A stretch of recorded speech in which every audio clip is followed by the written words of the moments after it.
sports, and even down to things like cheerleading and the like, and we'll talk about a lot more than that. But we'll do this first here on C103 and Good Guys Radio TV.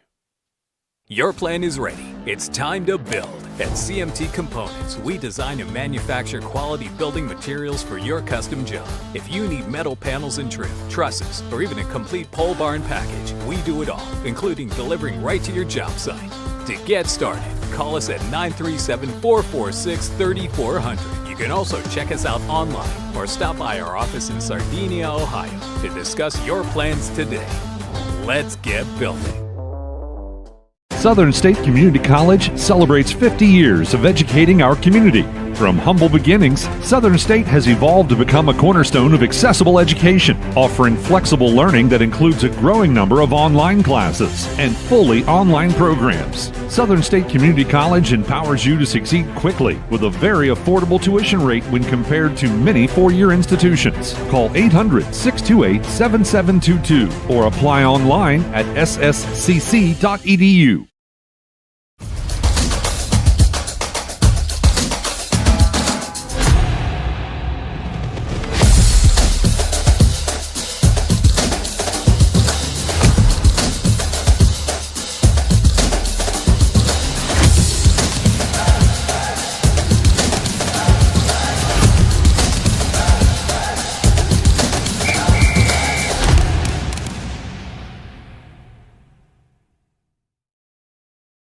C103, 99.5 The Edge, and Good Guys Radio TV are your source for everything local. From Shack basketball Shot by Osborne, 3 on the buzzer! Wow! to Shack baseball. Wells is going to drive. He makes it. He's safe. Western Brown football. Throws it towards the end zone, and it's complete. To Shack volleyball. Hatton for the kill. It's good. Local fairs, festivals, and more. Ire to the finish line. Crosses the line to get the victory. Never miss a moment with C103, 99.5 The Edge, and Good Guys Radio TV.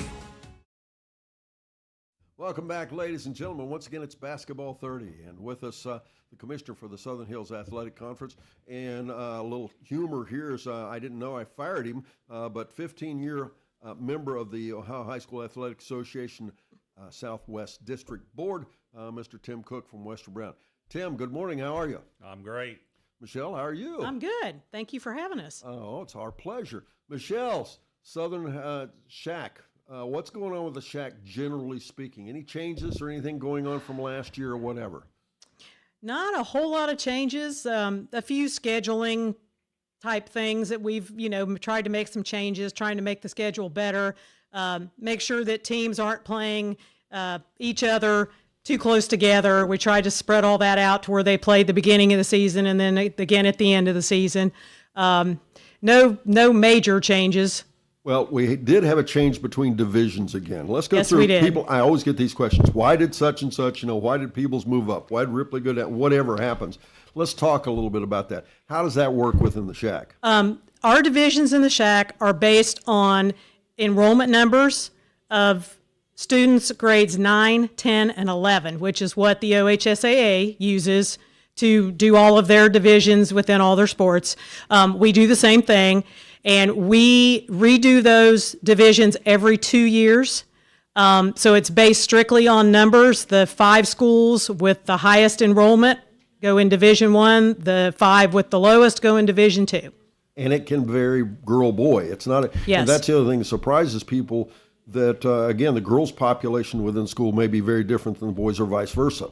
Yeah. We have a school next year that the class coming in only has 12 girls total in the whole class. Really? Yes. So for them to put a sports team out, they pretty much all have to play because there's only 12 of them. Which school is this? Ripley. Really? Yeah. 12 girls in the whole, what will be the freshman class? I'm trying to think if it was freshman or if it was 8th grade, but they're coming. They will be at the high school level. And yeah. Well, and that's the other thing that I think, and we'll talk to Tim about it because I think Western Brown's really being affected by this, is the population is really fluid within our marketplace now, isn't it? Tim, Western Brown's being directly affected by that right now, aren't they? Actually, we were growing quite a bit 20 years ago, but it's actually slowed down. Our enrollment down through elementary is down. several hundred kids. Right, but the I guess the growth I'm talking about is just what's coming up the 32 corridor, and of course your school district covers all the way down into Hammersville, all the way down in southern parts that may not be as much affected. But again, we talk about, I guess I was talking more in the general view, but like you talk to the folks down in Williamsburg and Batavia, they are absolutely getting hammered with the number of students, and that affects a big difference in the competitive nature of the leagues, doesn't it? Oh yeah, and we have the same thing. We haven't really did it every 2 years because there hadn't been that much change in enrollment. But we do look at it occasionally and say, okay, is someone really starting to grow and do they need to move up? The last time we made any changes when Batavia was in the small division, they moved up to the big division. So that's how long it's been since we've made any changes. Well, and let's remind everybody who's in the Southern Buckeye, and it's National and American Division. Right. Who's in each one of the divisions now? American Division is Western Brown, New Richmond, Goshen, Clinton Massey, Wilmington, and Batavia. And that's the big schools. That's the quote, big unquote. schools, yes. Small division, Williamsburg, Felicity, Georgetown, East Clinton, Blanchester, Claremont Northeastern, and there's one more. Because they've got 7. See, Michelle's sitting over here. Oh, I got to remember all 10 of them. And let's remind them who's in the shack then. Well, wait a second. Who did we forget? See, I wasn't paying that close attention. Isn't that terrible? I'll give you 30 seconds to think about it. How about that? I'll do mine, and you can, Yes, you can there think you of go. yours. Michelle. For the shack, the big school division would be Eastern, Lynchburg Clay, North Adams, Ripley, West Union, and the small schools. And let me interrupt if I may, please. Ripley last year was down in the small division. Yes. They're the ones that have moved up. Yes. And then in the small Then division. in the small school, you have Fairfield, Fayetteville, Manchester, Peebles, and White Oak. And Fairfield is the school that moved down. Peebles. And they've, Peebles Peebles moved was down. the school that Peebles, moved down. Fairfield, and Ripley have kind of played ping pong for the last, 4 or 5 years? Yes, every time, probably for the last 6 or 8 years, when we look at these every other year, somebody has flipped. We've had somebody go from the big to the small and small to the big. And in our enrollments with our schools, that middle group at the bottom of Division I and the top of Division II, 2 or 3 kids can put you one place or the other. Oh, yeah. They're close. Yes, because, and I'm sure you will concur when I talk about this, I was talking to the folks at North Adams the other day, which we have, by the way, in volleyball. And North Adams is in Division 5 by 2 girls.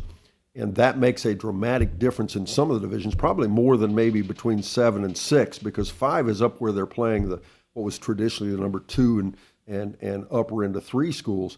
And now they're maybe being lumped into bigger divisions than they were before, and by just 2 girls. And I don't have to explain. And then we'll get into the, what do they call it, where they move them back and forth because you have too many transfers, and it's getting really complicated. Very complicated. Yes. Did you remember who that school was? I'd look it up, but I remember now. Bethel Tate's the other one. Okay. Well, and then, we of can't course, we forget- had Fayetteville in football, but they got out. This is the first year. They haven't been in our league for football for a while. They've been in there several years, but they weren't competing, so Right. they wanted to get out and make their own schedule. And so, yeah, Bethel Tate was the other one. And another thing, on that, we kind of are happy with how the divisions are right now. So unless there's a major change, we're just not going to keep flipping them every couple of years because everybody gets used to playing the same teams. Sure. There hadn't been a big major change in enrollment. So. Well, and the Southern Buckeye, probably more than the Shack and a lot of other leagues in the state, you've got some comparatively very big schools, and then you go back down to like the Felicities. You've got some really small schools. So the difference between, and I would have to assume that would adjust as to which way you want to go to divisions as well. You don't want Felicity playing Wilmington a couple times a year, I would assume. And the crazy thing is, I've been there long enough that Felicity was one of our biggest rivals back in the day. It was just one division, Bethel Tate, Williamsburg, and now some of those schools we don't even play. Right. Well, and again, just like we said, for obvious reasons. Right. But it's, again, people, sometimes we make it too complicated. But there's also the issue and what the parents complain about, and of course the ADs and the like, is of course transportation. Again, back to the Shack and both the Southern Buckeye. Unlike downtown Cincinnati, 20 minutes is 5 blocks down the street. We've got some pretty good drives back and forth in the Shack and the Southern Buckeye, right, Michelle? Yeah. Like you said, Ripley has to go to Fairfield. Lynchburg has got to go to Manchester. So there are some drives, and we try and accommodate the schedule. If we can put those games on for basketball, say, put them on a Friday night rather than a Tuesday night, so that they're not on school nights as much as possible. That's one reason we start soccer at 4:30.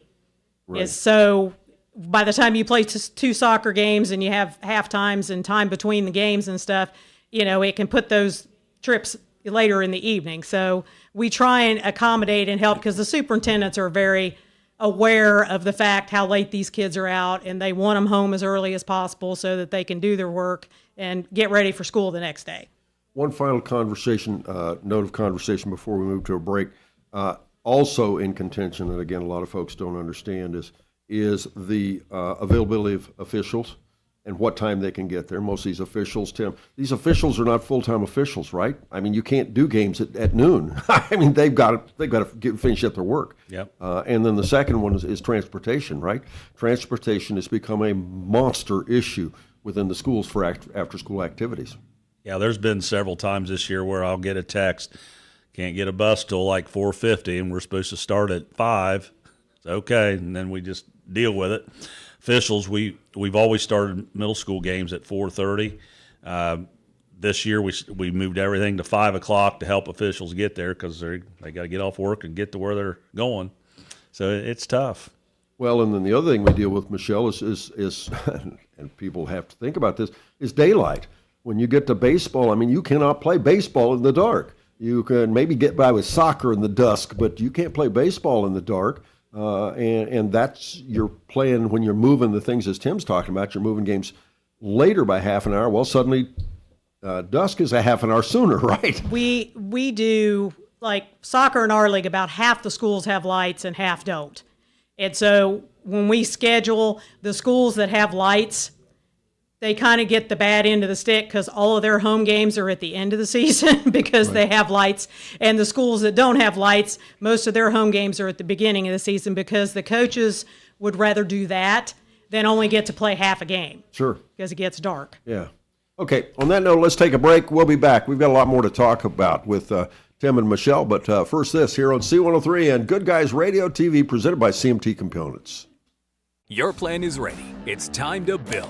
At CMT Components, we design and manufacture quality building materials for your custom job. If you need metal panels and trim, trusses, or even a complete pole barn package, we do it all, including delivering right to your job site. To get started, call us at 937-446-3400. You can also check us out online or stop by our office in Sardinia, Ohio to discuss your plans today. Let's get building. Southern State Community College celebrates 50 years of educating our community. From humble beginnings, Southern State has evolved to become a cornerstone of accessible education, offering flexible learning that includes a growing number of online classes and fully online programs. Southern State Community College empowers you to succeed quickly with a very affordable tuition rate when compared to many four-year institutions. Call 800-628-7722 or apply online at sscc.edu.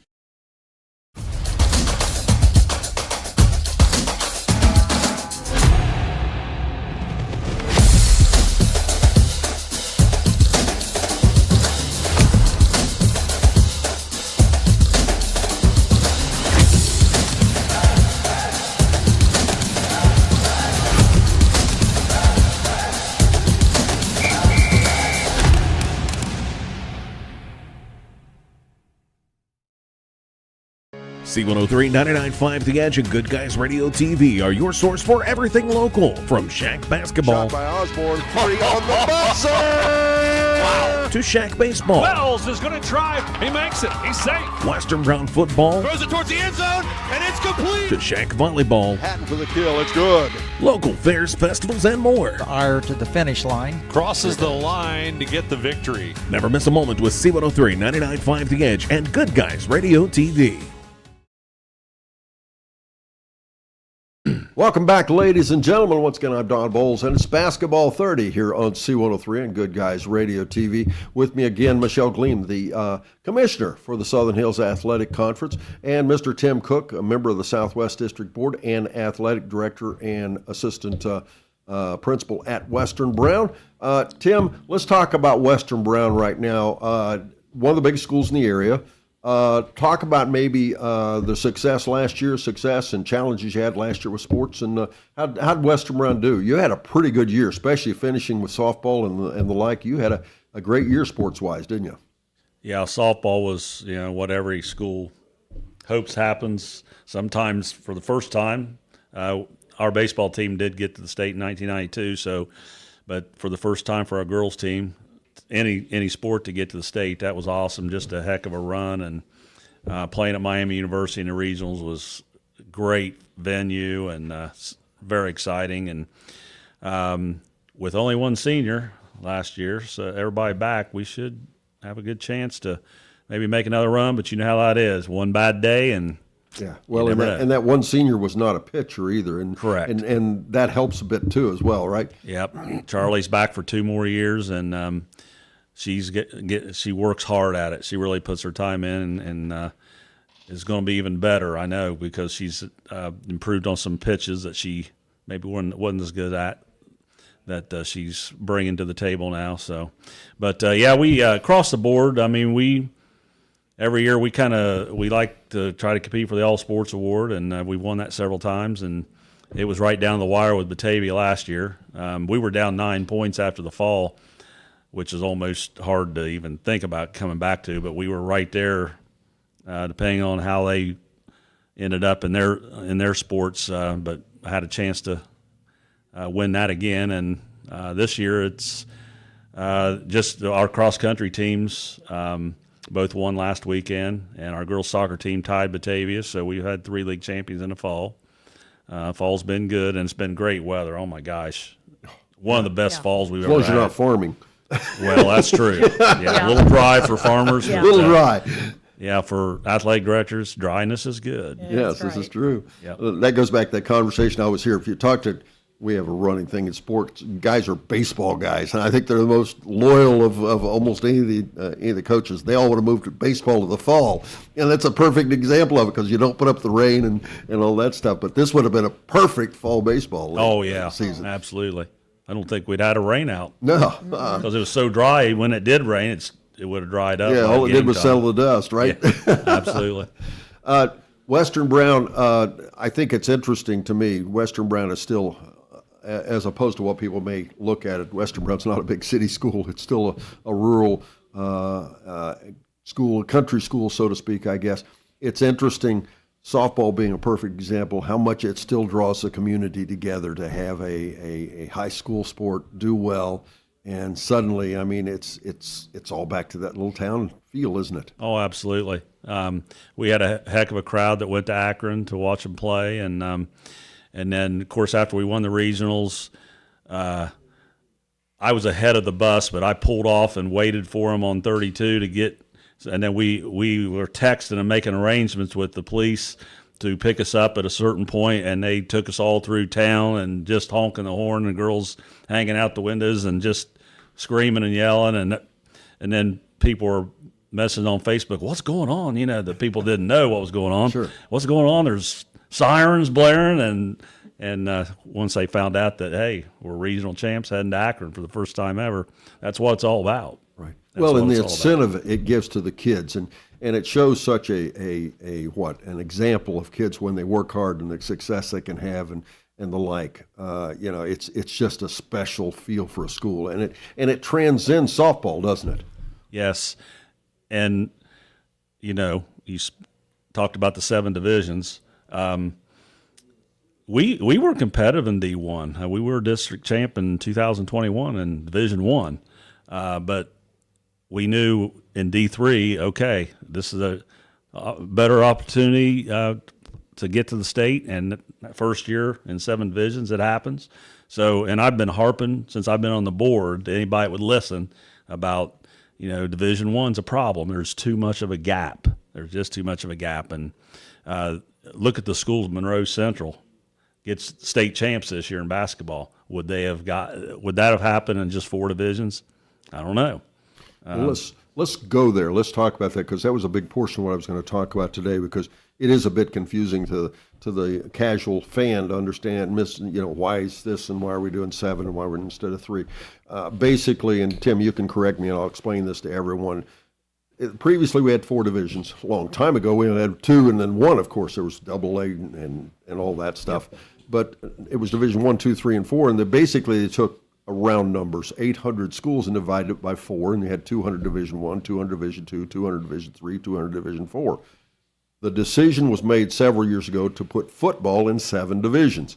And for the same reason, it would be very difficult if Manchester, as an example, Manchester, bad example, Western Brown would be a good example, a small D1 school at that point playing football against a team like Moeller. Moeller's ranked in the United States, in the nation, sometimes. Colerain's ranked in the nation. And that's basically, but it's now not as simple as that, is it, Tim? It's not just divided by 7. It's adjusted to some different numbers, correct? Because of what you referred to, they're trying to get the big schools and separated from the ones that really got hurt, I guess, was the ones that are now currently Division 2 and 3. Isn't that correct? That's the one that's been most affected, right? The top 2 divisions are like 72 teams. Okay. And then from 3 through 7, then they split up evenly like they've always done in the past when it was 4 divisions. It's usually around 200-ish schools in each division. So that way, Division 1, if you win a Division 1 state title in football or basketball or whatever with 72 teams, that's still a big deal. That's about the same number as the NCAA tournament. So it's a big deal. But there's more teams in the divisions 3 through 7. And that's a big deal if you win that too. And you're right. You mentioned a little bit ago about where you fall. You might just be in Division 6, but sometimes that's better, or Division 5, because of who's in that division. You're maybe not having to play a certain powerhouse all the time. So it's interesting how it all plays out. Well, and we have that currently in the SHAC, Michelle, with volleyball, because I was talking to Katie Reagan the other day. 3 out of the top 5s in the entire state, 5 teams in the state for volleyball, are in the Southeast District. Wheelersburg, a team that some people would tell you has the best volleyball team they may have ever had, is a 3 seed this year in volleyball. And I mean, that's hard to understand. Wheelersburg, you talk about a powerhouse. For small schools, Wheelersburg's been a powerhouse in everything: volleyball, football, baseball, softball. And that gives you what you're talking about, Tim. Sometimes you want to stay away from those teams, and sometimes it's happening, and sometimes it's not. But back to the football thing, what I said, and you can check it out, folks, football is extremely important in the state of Ohio. Maybe not out here in the SHAC, but Southern Buckeye, of course, but especially in the city. And people like Colerain, they are truly ranked nationally year after year after year after year. And that's 72, that championship, if you're a D1 champion in football in the state of Ohio, that's something else. Oh, absolutely. We've never been D1 in football. Right. We've been D2. The first year we got in the playoffs in 2008, we were 10-0. We were in D2. And then we've been in D3 for the last several years. And it's, whatever division you're in, it's tough. There's always plenty of competition. You talk about in Division 7, Marion Local, what they're doing. It's unbelievable. I mean, year after year after year, what they've done. Right. Well, and again, Michelle, we see people like Berlin Highland and, several teams, small schools. We see them year after year after year. And it's not just volleyball. It's not just basketball. It's girls, boys. It's all those sports. Yeah. Berlin Highland, I don't think they go to school. I think they just practice sports. I'm not sure. It seems that way.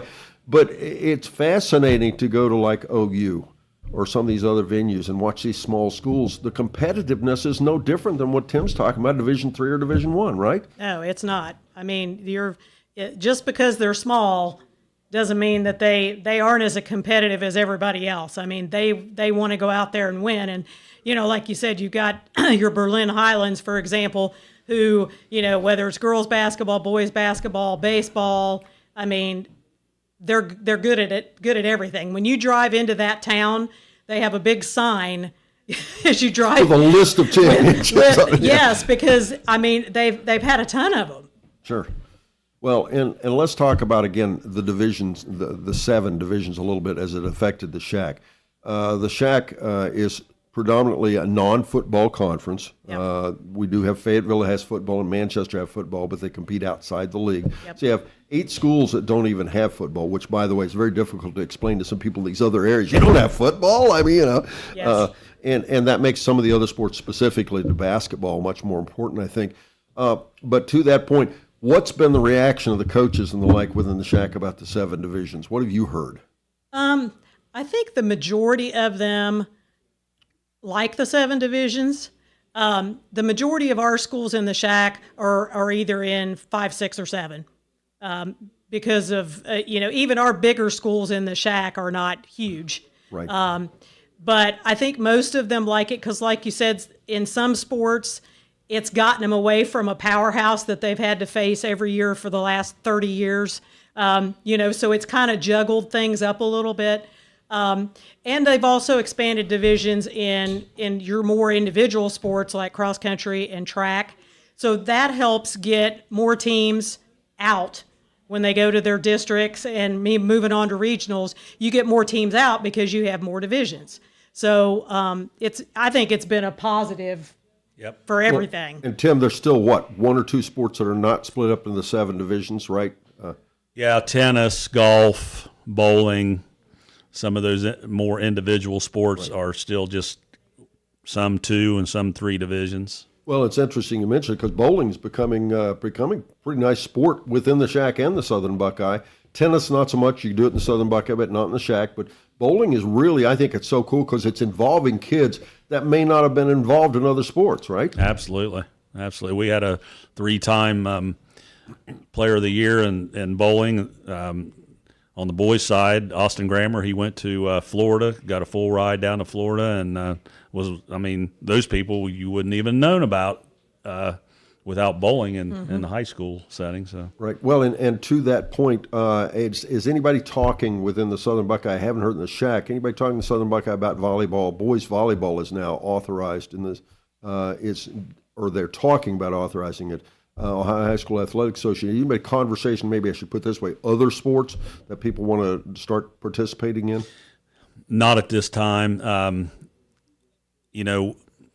I'm not sure if we really got the numbers to add extra sports and then start dinging the baseball and the track teams and tennis teams, because you got lacrosse, you got boys volleyball in the spring. It's mainly in the bigger schools, the big D1 schools, where they got plenty of kids to. Right. Well, and I'll make this editorial comment. If you've not seen volleyball played by guys, it's a completely different sport. That's really competitive and fun sport, by the way. But again, it's here we go, splitting it up to more teams. And in the SHAC, they don't even have enough to have all the teams that traditional sports, I guess what you say. Right. And even in the Southern Buckeyes, some of the schools don't have football, and some of them don't have as many sports. Correct? Felicity and Georgetown's the only two that don't have football in our league. Right. Yep. And so let's take a break. We'll be back and talk more with Tim Cook and Michelle Gleam after this here on C103 and Good Guys Radio TV, presented by CMT Components. Your plan is ready. It's time to build. At CMT Components, we design and manufacture quality building materials for your custom job. If you need metal panels and trim, trusses, or even a complete pole barn package, we do it all, including delivering right to your job site. To get started, call us at 937-446-3400. You can also check us out online or stop by our office in Sardinia, Ohio to discuss your plans today. Let's get building. Southern State Community College celebrates 50 years of educating our community.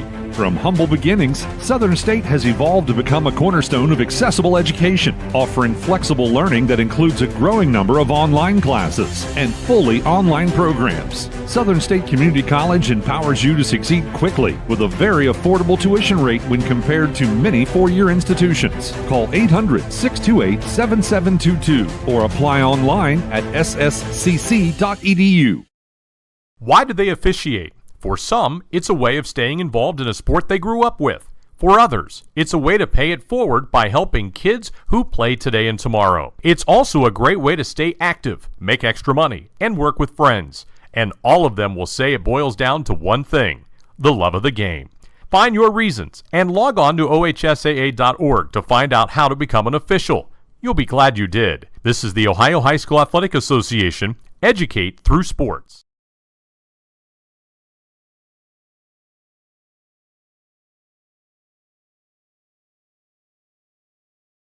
C103 99.5 The Edge and Good Guys Radio TV are your source for everything local. From Shack basketball Shot by Osborne, 3 on the buzzer! Wow. to Shack baseball, Wells is going to drive. He makes it. He's safe. Western Brown football, Throws it towards the end zone, and it's complete. to Shack volleyball, Hatton for the kill, it's good. local fairs, festivals, and more. Prior to the finish line. Crosses the line to get the victory. Never miss a moment with C103 99.5 The Edge and Good Guys Radio TV. Welcome back again, ladies and gentlemen. It's Basketball 30, a very special version of Basketball 30. Hope you're enjoying these series of conversations we're having with the high school teams, basketball teams, their coaches, their seniors, and the like. And we're talking today to Michelle Gleam, the commissioner for the Southern Hills Athletic Conference, and Tim Cook, the athletic director at Western Brown. And we're talking to him about the Southern Buckeye, I usually get this. Southern Buckeye Athletic Academic Conference. Did I get athletic and academic backwards, or did I get it in the right order? It's pretty much SBC is what we go by, but Right. that's the official Yes. letters. I wonder how many people actually know that. Do they? Probably not many. There you go. Let's talk. We were talking about the 7 divisions. I asked Michelle about what the coaches and ADs thought about it. What about in the Southern Buckeye? You think everybody's pretty happy about that? The change to the 7 divisions versus the 4. I think so. Anytime you make a big change like that, everybody's going to have opinions. You had to get through a year. They're tweaking things with basketball for this year. You know, they went with the football mindset of playing semifinals around in different areas and then just playing the finals. And now it's going to be semifinals and finals in the same weekend, probably using Wright State and UD. As to the get that regions, you done. mean, or the state tournament? State tournament, yes, because they had all kinds of problems with venues and everything else. Yeah, and UD is unique because you got to work around their hosting NCAA playing games and different things. We have, especially at the district level, we have to do that, and that's when we have to go to Xavier some or UC because we can't get into UD. Yeah, they're still tweaking things, trying to make it. They're listening to what people are saying out there. You know, whether it's ADs, coaches, principals, or just fans. You know, they're listening to it and they're trying to make changes so that it just gets better every year. But the 7 divisions has definitely been. There's so many schools last year that made runs in the tournament in different sports that may not have got that opportunity before. So it's definitely a benefit. Right. Well, and back to the venues. The other thing people have to understand, again, just like you're talking about, there are so many pieces of the puzzle in play other than just the Ohio High School Athletic Association, because, of course, Ohio State, that's part of why they moved out. There's also economics involved. And, of course, remember, when we go to Dayton for the state tournament of basketball, we are very happy because it's closer. We have to go to Akron for softball and baseball. We're not as happy. Well, remember those people up in Canton and the like that had to drive all the way to Dayton in basketball. So it's all over the place, right? And it kind of evens out. Yeah, some sports are up there. Canton does an awesome job with the football. They want us there. They roll out the red carpet when everybody comes up there. And UD is a great place to, as far as getting in and out traffic-wise, and the parking. It'd be nice if there was a couple more hotels right there close, but Yeah. other than that, UD, they want it. Well, us in the there. venue itself, that sunken Yes. arena, it's a good visibility. Not that Ohio State's not, but it's just a great place for a tournament. And a bit the same way with Akron and the like on baseball and softball. Much easier logistically and the like to deal with as well. Yeah, Akron's got a great setup, all turf. So unless it's just raining hard during the game, they're not going to get rained out. And they are looking at maybe tweaking some things because they had all the games on that one site, and if you just get one day of 3 or 4 hours of bad weather, it can throw everything off. But they did a great job of hosting for the first year, all 7 divisions. Well, let's talk about another big picture thing. I've got a couple of things I want to talk about. One is what we're talking about, and Michelle and Tim both. I'll let you comment on this, and that's the NIL, which is where they're paying. And I'm going to do some euphemisms here without getting into direct details. But basically now college teams can pay players to play for their school. And that's conversation, and I guess is being instituted in some states. There's conversations here in the state of Ohio, and the possibility that will affect us in the SHAC and the SBAAC a lot less than maybe the GCL, which would be Greater Catholic League in Cincinnati. But nonetheless, your thoughts. You think that's coming or not, Tim? Yep, it's coming. I don't think there's much We doubt. just had is a there? district board meeting last week. When this first started, at the high school level, there was like 6-7 states that had it. 3-4 years later, it's reversed. There's about 5 or 6 states that don't have it, and Ohio is one of them. And there's some possible lawsuits out there that may be happening anytime that may push the NIL thing even quicker. At the least, I think we'll see it on the ballot next spring as a referendum, which it was before, voted down heavily. But the more information we got, I think it's more of the ADs especially were worried, okay, how are we going to deal with this? We have enough stuff to do, whatever. I don't know if it'll be in our hands as much as it's just the parents and the kid trying to connect with somebody in some business. I've had some people say to me, Michelle, I've had people say to me, well, it won't affect us. I mean, if you take a look at a I don't know, a no name like Joe Burrow at Athens High School, I think, a Moeller or a Coleraine, especially some of the parochial schools, I mean, just being blunt about it, I mean, they seem to be more money motivated towards some of their sports. You tell me that a Moeller or a St. X or some of these wouldn't pay for a Joe Burrow to move from Athens? Well, and I think what Tim was saying about the OHSAA, putting that back up again for a referendum, I think OHSAA would like to get ahead of this and get some things in the books as far as how this is going to be handled and policies before it actually hits big time. Well, because there's some other rules involved, and let's talk a little bit about that if we can. The transfers. I mean, if you're going to institute this and a kid is allowed to switch, I don't know, as a sophomore again, Joe Burrow's allowed to move from Athens and sophomore to Moeller, you're going to have to address some of the issues because currently if you transfer during your 4 years of high school, and Tim and Michelle, correct me if I'm wrong, but during your 4 years of high school, if you transfer currently, you have to miss the second half of your first year there participating in school. And I can't see how that works with NIL. If you're going to pay Joe Burrow to come, you want him to play, right? Well, and there are some exceptions to that rule. Right. But yeah, I mean, there are consequences for once you get to that high school, 5 days into your freshman year, there are consequences unless you meet one of those exceptions. But yeah, it's going to be, you're going to have to sit down. It's going to be a process because you're going to find out things after you get into it that, we didn't think about that. Mm-hmm. And they'll have to go back and redo some things. But like I said, I think OHSAA would like to get ahead of this instead of being behind, be proactive about it. Well, and Tim, you had a quarterback a couple of years ago that, again, I want people to recognize this is not just big city stuff. This is not just big school stuff because there's some great players in the small schools. You had a quarterback, as I started to say 2 or 3 years ago, probably would have been subject to some of that. I don't know. Your opinion, do you think the schools out here will get into where they're paying players? I can see it happening. We've discussed that with Drew Novak. I mean, yeah, he was one of those that don't come along very often, and but he's his parents were from that area. His dad went to high school Western Brown, and I don't know if they could. Through the grapevine, I'd heard that schools had tried to connect with him and get him to move, but they weren't going anywhere. So there's probably a business right there in town that would have jumped on that and made that happen. I worry about the things like what you just, you were talking about, the things we don't know about. What's that going to do for the team? When one kid's getting $10,000 for whatever from some company, and then I don't know. It's worrisome. Well, and especially, let's face it, kids and parents. It doesn't just affect the kids.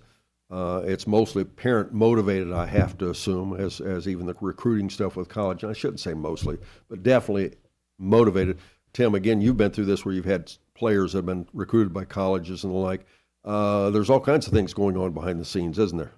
Oh yeah, but the transfer portal's changed so much of that, because I really think Drew would have got a Division I scholarship somewhere, but because of the portal, they can already watch film on someone who's been in the Division I level for a couple of years and know what they can do at that level. So it's he's still at Ashland. This is his third year at Ashland and still battling for playing time. And we all know what he did around here. But sure, the transfer portal's changed everything as far as recruiting.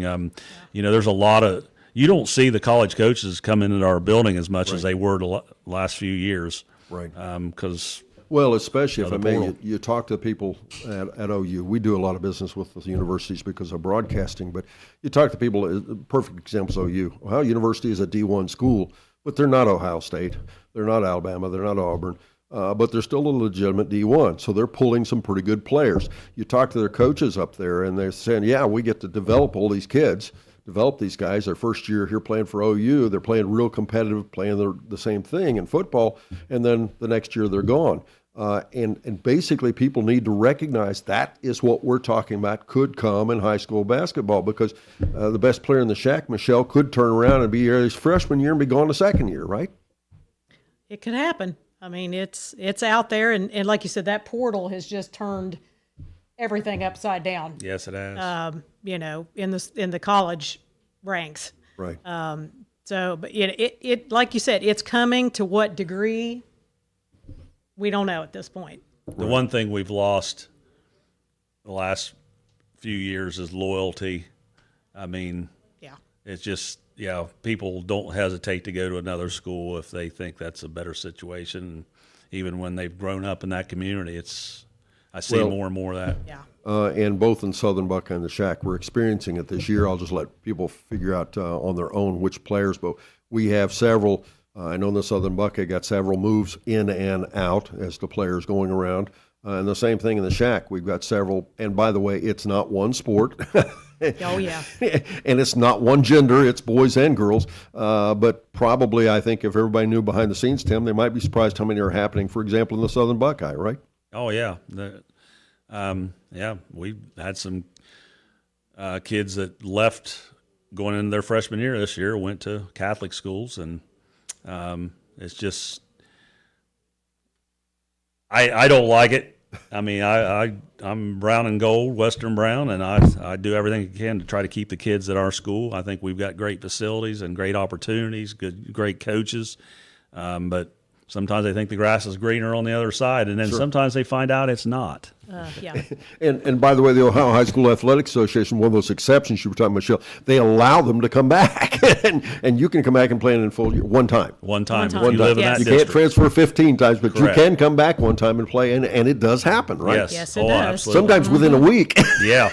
Oh, yeah. Yep. When they find out their best friend is not there anymore and all the like, and I'm laughing, but sometimes it's not too humorous, because we're talking life-changing things for some of Sometimes some it's the folks. competition.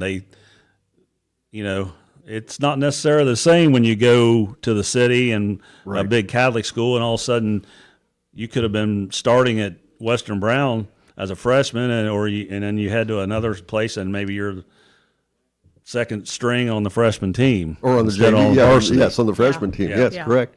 All right, well, let's take another break. We're going to come back and we'll start to wrap things up. We've got a couple more things to talk to with Tim and Michelle. But first, this on C103 and Good Guys Radio TV, presented by CMT Components. Your plan is ready. It's time to build. At CMT Components, we design and manufacture quality building materials for your custom job. If you need metal panels and trim, trusses, or even a complete pole barn package, we do it all, including delivering right to your job site. To get started, call us at 937-446-3400. You can also check us out online or stop by our office in Sardinia, Ohio to discuss your plans today. Let's get building. Southern State Community College celebrates 50 years of educating our community. From humble beginnings, Southern State has evolved to become a cornerstone of accessible education, offering flexible learning that includes a growing number of online classes and fully online programs. Southern State Community College empowers you to succeed quickly with a very affordable tuition rate when compared to many four-year institutions. Call 800-628-7722 or apply online at sscc.edu. Why do they officiate? For some, it's a way of staying involved in a sport they grew up with. For others, it's a way to pay it forward by helping kids who play today and tomorrow. It's also a great way to stay active, make extra money, and work with friends. And all of them will say it boils down to one thing: the love of the game. Find your reasons and log on to ohsaa.org to find out how to become an official. You'll be glad you did. This is the Ohio High School Athletic Association. Educate through sports.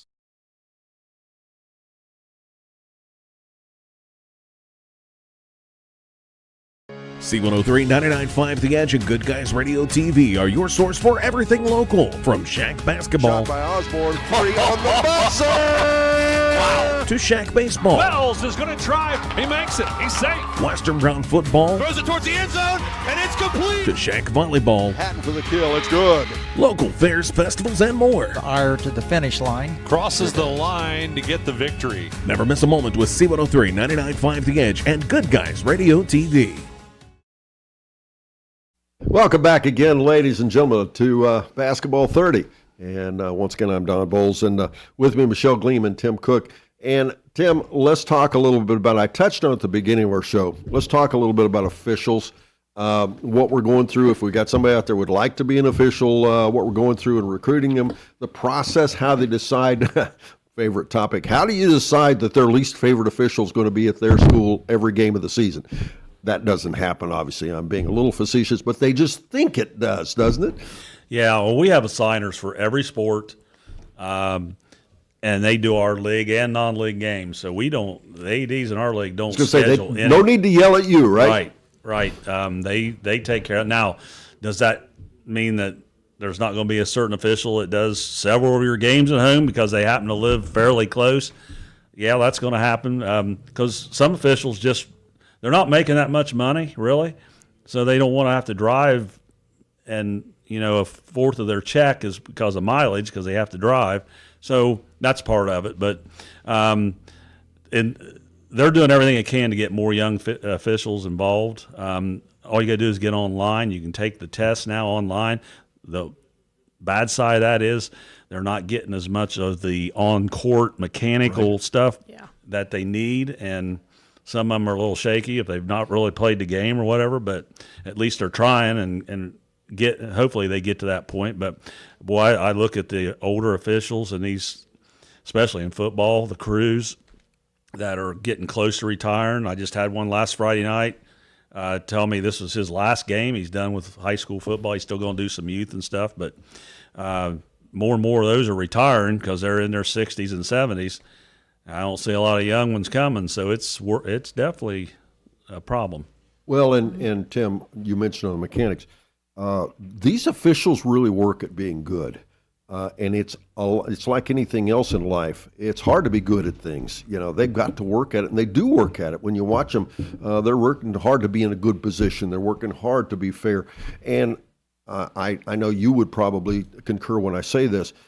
The officials have the best interest of kids at heart. They're not out there saying, I'm going to call a bad foul down here, or I'm going to call offsides on that lineman even though he's not offsides. That's not happening, right? Absolutely not. And then, of course, we don't have replay in high school except for in the state finals now, which Dave Young would have love to have that back in 1996. But Dave Young, for those that don't know, longtime basketball coach at North Adams and has now passed on. But Dave had a highly contested final shot at the Final Four, the only time North Adams was there. And most people would say, and I've seen it too, you go back and look, he was probably right. Yep, but they absolutely. lost at the championship on the buzzer, and that's what we're talking about. that was a tough one. But, yeah, when you watch replay after replay in college and NFL and whatever, sometimes you still can't tell, even in slow motion, and these guys are trying to make those calls, live. So it's not easy. And they do the best they can. Well, now, Michelle, you're one of those people they can yell at.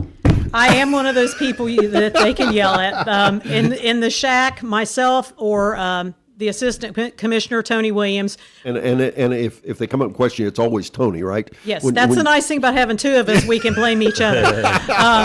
But between Tony and I, we assign all of the league varsity officials. Now, our ADs do get their own JV and freshman officials. And they get officials for the non-league matchups. Yes. And they get the officials if the game is moved because of snow or weather or the like. Is that the way it works in Southern Buckeye too, Tim? Our signers, we just tell them They what just the do new all of date it. is, and they sign them. But in the shack, the ADs do get involved non-league. They get involved when the match game, whatever, is moved, right? Those, if a game is moved for whatever reason, the ADs have to contact the officials that were originally on the game. If they're available, then they get that game. They still get that game. But if for some reason they already have another game or another commitment, then the AD is responsible for filling those empty spots. Okay, in the shack, what's the toughest sport to get officials for? And I'm not talking about because it's the difficulty of the game or anything. I'm talking about availability. What's the toughest one right now? Soccer. So if you want to be a soccer official, and that's pretty lucrative, you can make a couple $100 a night, right? Yeah. We pay, in our league, we pay $75 a game, and they're most all of them are double headers. So it's $150 a night. And we need some young officials. Like Tim was saying in football and stuff, some of our soccer officials are getting older. You're constantly getting those phone calls. Well, so-and-so did something to their knee, or, something happened and they're out for the rest of the season, and, as we get older, things happen. And we would gladly take anybody that wants to. It's like Tim said, they've made it about as easy as they can. I mean, it's all online, all the classes, the test, everything is online. Like Tim said, though, they just don't get the physical training of being out there and actually doing it, Right. until they're thrown to the wolves. Well, and the mechanics and how hard they work at it has a lot to do with guys actually operating as crews. You'll see three guys, the same ones, or two people at volleyball, same two people at volleyball every match. They travel together, they work together, they understand how it's working. But Tim, one of the things that's affecting also why we don't have officials is the actions of the fans, I think. And the fans need to understand that these people are human. These people make mistakes. They'll tell you that. They don't do make-up calls in spite of what everybody thinks. But your thoughts on that? The fans have become more vocal in some ways, haven't they? And then again, in other ways, they haven't. Yeah, I would. Like I said, I think it's definitely better today than it was 30 years ago, 40 years ago. The OHSA promotes sportsmanship constantly, and are even try to help schools that are having issues with parents and stuff. We don't have too many problems. There's occasionally there's that problem, but for the most part, there's not that much that we have to deal with. Well, and Michelle, especially in small communities, I think it's funny. The actions of parents, they don't realize how much it transcends the reputation of the entire community. And Yes, the it way does. people look at their communities and their activities, and the kids are embarrassed. The kids don't like this, right? It's not the kids that It's- want this stuff to happen, right? When that parent walks through an away school's door and they identify that parent as, oh, well, there's so-and-so, we better keep an eye on them. That's not what you want, and that's not what your kid wants. When your kid's out on the basketball floor, they don't need the parent yelling at the top of their lungs about a call or something, because everybody in a small community knows, hey, that's so-and-so's dad. Yeah, but the other community doesn't know that. They just know, well, I don't like X high school because their parents are all idiots and yada, yada, yada, yada. Yeah, exactly. Your reputation precedes you when you go places. Right. And like you said, Tim, it's gone away in a lot. But I think, especially in basketball, it's so close proximity to the officials. I think sometimes they don't understand. These officials do hear you when you're making aspersions to the character. You're calling them names and like that. And again, they're human, and they need to just can it. And if they got something to say positive, right? Yep. Most officials will let you know as an AD, hey, that person over there, right. Keep an eye on them. They don't make a scene early unless it's really bad. Mm-hmm. And then you'll kind of watch them. If you see something, you'll go over and maybe sit down beside them and say, hey, the official's watching you, so settle down. And most of the time they do. Right. So it's a communication thing, and the good officials will know how to handle that without making a big deal of the whole situation. Yeah. Well, we're about to the time we're going to start wrapping things up. Before we do that, though, let's talk about any changes. Michelle, we talked about in the Southern Hills Athletic Conference, we talked about the changes to schools. Any other changes going on right now that we can think about this year? Not at the moment. We're pretty much kind of staying the course with what we've got as far as our rules and policies and things. I do want to give a shout out real quick to the Lynchburg Clay boys golf team. Made it to the state tournament this year. Congratulations to them and their parents and coaches. But we're pretty much, things are rolling. Well, I know a lot of the schools now, and I shouldn't say a lot, some of the schools are now getting athletic facilities where they separate from the school where they can work out. Lynchburg Clay has one. Yes. White Oak now has one. Yep. Fayetteville is building one. That's a bit of a change. Of course, Fayetteville's still playing football. Manchester playing football. Not really any movement in any more schools right now. There's some have youth leagues, but yeah, Adams County. The parents are wanting football in Adams County, but I think financially that's probably not going to happen anytime soon. Football is very expensive. The facilities and the equipment and the officials and everything, it is a very expensive sport. So, well, and then White Oak is working toward. They're the only team that I know of, maybe in the state, that has a state champion without a track. Yes. And what a special thing for a young gentleman to be a state champion, and his school has a track team with no track. White Oak is trying to build a track. They're in the process right now. They tore up the baseball field yesterday. No. Yes. The backhoe was on. Did they have to hospitalize Chris Veit? I Chris don't Veit, know. the baseball coach? Yeah, I don't know. I don't know if Chris was on the premises. They may have let him leave for the day. But and let me explain it. Chris Veit, long time, probably the longest tenured baseball coach just about in Southern Ohio. Huge success. He lives, eats, and breathes baseball, and his field has been voted the best field in Southeast and even the state of Ohio a couple times. And they tore up his field yesterday. They're in the process of putting turf for baseball, softball, and soccer in that area, if you're familiar with how those baseball, softball diamonds are laid out. And the project physically got started yesterday, and there were videos on the web with them digging up home plate. And, I saw it. And the pitcher's mound. And I was just thinking to myself, Chris Veit somewhere is sitting in a closet probably crying. He liked his grass more than anybody When could he ever gets know. that turf, We're though, talking about he'll green forget all grass about here. Yeah. Well, when he's the one in the league that can play baseball no matter what, what the conditions are, he'll be okay. Yeah, Absolutely. I think you ought to start getting renting his field. When you're rained out, Tim, you ought to just call Chris and say, "Can we use your field?" Because he plays no matter what happens. Oh yeah, Batavia's got complete turf on their baseball and Right, softball too, and unless it's raining, they're playing. Yeah. Yeah. All right.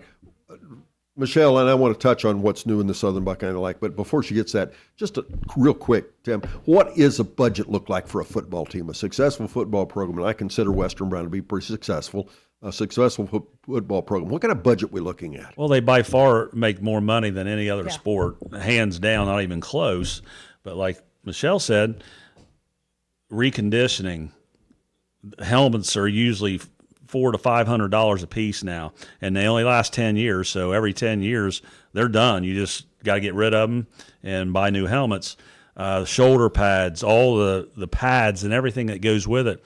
There's so much expense that in the end, it doesn't really make you a lot of money. You're just hoping you kind of break even. Basketball is what makes money because there's not really expense. Just some shorts, some and balls, a and basketball. And a uniform. Yeah. To football, we talk about schools. You're going to be at one Friday night. Clinton Massey just got a new turf field. What's it cost for a turf field on football? Well, we just replaced ours a year ago last winter. We got 14 years out of our first one, which was, and we're close to another year or two. They do a GMAX test every year to make sure everything's good, and we were passing those tests. But it costs us about $475,000, I think, to replace the turf because all the drainage was there and everything. $500,000 for the turf on a high school football field. Yep. And do you play soccer on yours? Oh, yeah. Yeah. Youth football's on there. They have PE class out there.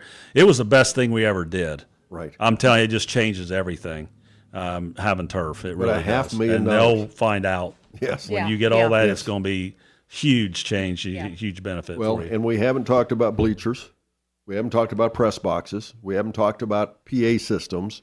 We haven't talked about parking. Lights. Pardon? Lights. Lights. Yeah, lights. You got to have football. Well, I guess you could play in the afternoon. But We've got lights on our baseball and softball fields Right. now. So, yeah. Well, and that's got to be coming in That's some huge. of the Shack things. But we're talking monster money when you realize you're starting from scratch, which is what the challenge is with the Adams County schools that talk about it, right? It's not per year. It's the starting from scratch thing, right? Yes, because like Tim was saying, they would have to go in and basically build the field from scratch because you're going to have to put all the drainage in. You're going to have to do all those preparatory things before you ever think about either putting grass or turf or whatever you want to put down. And it is very costly. And Tim, wrapping things up, Southern Buckeye, anything new happening, changes, schools moving around, different sports, anything like that? No schools moving around. The big schools are pretty much where they're at. Small schools are staying where they're at. There's not a big gap in between the biggest small school and the smallest big school that's causing us to really look at it right now. So we're pretty solid there. Everything's just rolling right along. Do you guys have a banquet at the end of each season? We have an award ceremony. We used to, in the old days, have a food and have a big banquet. And many years ago, they just went to having an award ceremony. Yeah, that's right, because I've seen that on social media. But we still have the banquets after each fall, winter, and spring, and it's With just the food awesome. and everything. Oh, yeah. That's funny. You haven't invited Matt and I. Yeah. We haven't been, If we're you always want in to for come a and free check meal. it out, you come on down. Our November 5th is our fall banquet down in Hamersville. That's the only place you can host. We'll have 700 people there for the dinner. And 32 Barbecue, which is down on Half Acre Road between Williamsburg and Batavia. They are our new caterer, and they'll feed 700 people in 35 minutes. Michelle might Wow. need to come down and check it out, right? Yeah, it's really awesome. The people really appreciate it. It's a great night. We'll get the leftovers, Don. I usually do. Tim, thanks for much for being here. No problem. I always hope enjoy this. This is, this is our second year we've done this, and hopefully we get some things done with it, right? Gotta get Tony back too, right? Yeah, we got here to we get go. Tony back. Yeah. And So Michelle, thank you. Thank you very much. And we glad to do appreciate Unsung Heroes. You guys are there. Appreciate what both of you do in scheduling and dealing with all the challenges that we have in high school sports. But high school sports are alive and well, aren't they, Michelle? Yes, they are. Tim? everything's great. I mean, it's amazing how fast time goes. Really. Right. Yeah. Once again, I'm Don Bowles, folks. Thanks, Tim and Michelle, for being here. It's Basketball 30 here on C103 and Good Guys Radio TV, presented by CMT Components. And make sure you tune in for our other versions of this. And if you have not had an opportunity to watch, maybe you joined us late, please go to goodguysradiotv.com. You can rewatch this program anytime you want at your own leisure. But once again, I'm Don Bowles, wishing you a very pleasant good afternoon.